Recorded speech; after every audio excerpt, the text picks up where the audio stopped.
महामहिम राष्ट्रपति जी देहरादून में हैं और महामहिम राष्ट्रपति जी द्रौपदी मुर्मू जी खुद भी संथाल जनजाति से आती हैं और हम लोग यहाँ पर उत्तराखंड के गढ़वाली और कुमाऊनी समुदाय को जनजाति का जो दर्जा था जो हमसे छीन लिया गया था उसे बहाल करने की मांग को लेकर के आज महामहिम राष्ट्रपति जी से मुलाकात करने के लिए जा रहे थे। हमारे पास उनके लिए एक मांग पत्र है और हमारा उनसे निवेदन है कि क्योंकि आप खुद भी संथाल जनजाति से आती हैं, आप हमारे दर्द को, हमारी पीड़ा को भली भांति समझती हैं और हमारी मांग है कि पूरे देश भर में लगभग आज़ादी के बाद से अब तक 200 जातियों को जनजाति का दर्जा दिया गया है।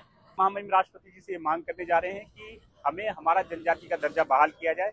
हमें उत्तराखंड के गढ़वाली और कुमाऊनी जो पर्वतीय समुदाय है उत्तराखंड का, उसे जनजाति का दर्जा दिया जाए। क्या क्या फायदा इससे होगा उत्तर प्रदेश की जनता को, थोड़ा सा ये बताइएगा। तो हमारी ये मांग है कि हमें जनजाति का दर्जा दिया जाएगा तो हम लोग भी कहीं ना कहीं मेन स्ट्रीम में आएंगे। तो मांग ये है बेसिकली कि राज्य के युवाओं को ही नौकरी मिले, बाहरी प्रदेशों को नौकरी ना मिले। जिस तरीके से दूसरे राज्यों ने अपने दरवाजे बंद कर दिए हैं, वहाँ पे वो 4th क्लास तक की भर्तियों में सिर्फ अपने राज्य के लोगों को लेते हैं, तो हम लोग भी चाहते हैं कि उत्तराखंड के भी हित सुरक्षित रहें।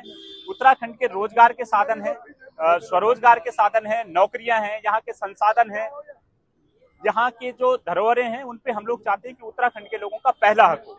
सिर्फ इसलिए हम लोग चाहते हैं कि भाई उसको जनजाति का दर्जा दिया जाए। केवल जी पहले मूल्यवान और भू कानून की मांग थी, उसका जो है आया, तो उसके बाद अब जनजातीय मांग आप करने लगे। क्या लगता है, मतलब सरकार पीएम राष्ट्रपति से पहले पीएम आपने ज्ञापन सौंपा होगा, वहीं से हो जाता?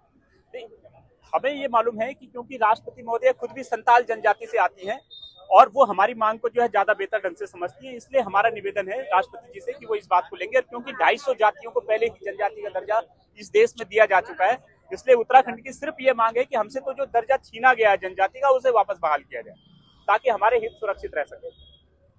शेड्यूल 5 हम लोगों को प्राप्त होता है तो उससे हमारी नौकरियों में हमारे बेरोजगार युवाओं को उसमें आरक्षण की स्थिति मिलती है और उससे हमारे आर्थिक सांस्कृतिक जितने भी हमारे क्षेत्र है उसमें हमको काफी राहत मिलेगी। इसलिए हमारी मांग है कि हमें भी 5th शेड्यूल उत्तराखंड को घोषित किया जाए।